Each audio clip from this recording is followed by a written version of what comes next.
para muslimin muslimat, saudara-saudara warga Pulau Bawean tercinta, menjawab pertanyaan dari beliau Mas Basit tentang gempa yang terjadi di Pulau Bawean.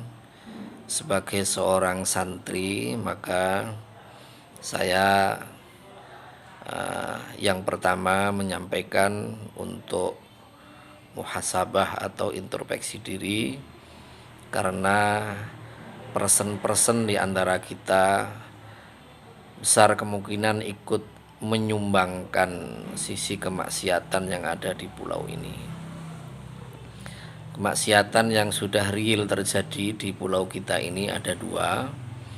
Yang pertama, kemaksiatan yang tidak zahir, sebagaimana judi online, kemudian pornografi yang dengan sangat mudah bisa diakses melalui internet.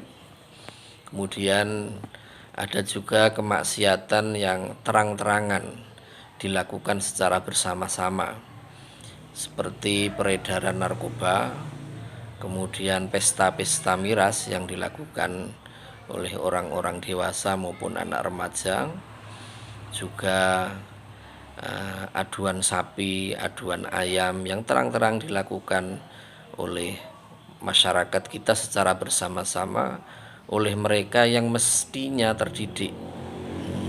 Ini adalah kejahatan atau kemaksiatan yang zahir, yang jelas.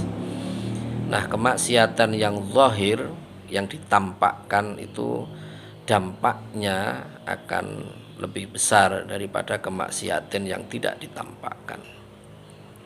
Ini bukan berarti bahwa kemaksiatan yang tidak ditampakkan itu boleh dilakukan, tetapi kemaksiatan yang disembunyikan itu minimal masih ada rasa malu terhadap Allah sebagai pemilik bumi, termasuk pemilik Pulau Bawean ini.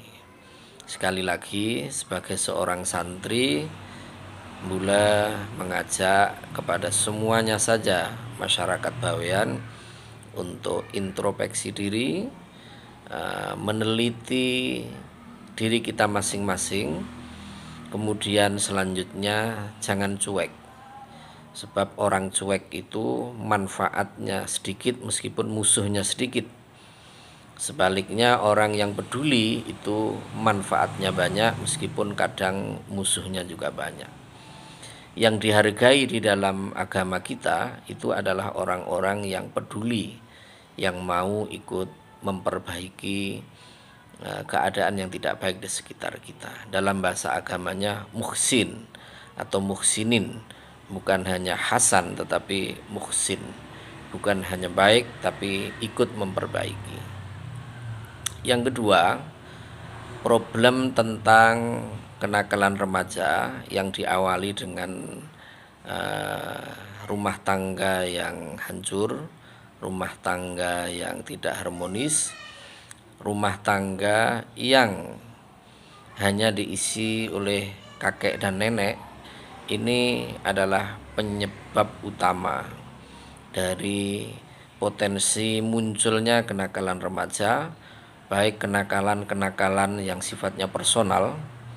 Anak-anak kita yang hanya ditunggu oleh nenek-neneknya ini cenderung bisa melakukan apa saja, baik kemaksiatan yang sifatnya individu seperti judi online maupun kemaksiatan yang dilakukan secara bersama-sama seperti pesta miras.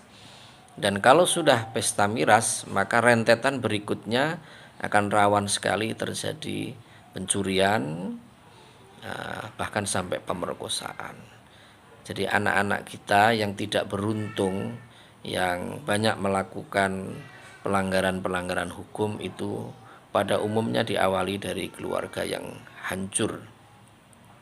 Langkah pertama usulan saya adalah Pak Kasun ini mendata keluarga-keluarga yang broken, anak-anak yang berpotensi nakal, kemudian secara persuasif diundang bersama walinya yang ada di situ, baik neneknya, pamannya, atau bibinya, untuk diajak bersama-sama tidak melakukan kejahatan. Jadi yang sangat praktis dan efektif mendata itu adalah Pak Kasun bersama dengan Bapak Kepala Desa. Jadi penanganan per Kasun dan per desa ini efektif. Sementara untuk Forkopimcam, baik Pak Polisi, Pak Camat maupun bapak-bapak dari TNI ini sifatnya membantu. Jadi menurut saya, menurut Bule yang paling efektif adalah penanganan per dusun, per kampung, kemudian per desa. Demikian tanggapan saya, moga-moga ada manfaatnya. Assalamualaikum warahmatullahi wabarakatuh.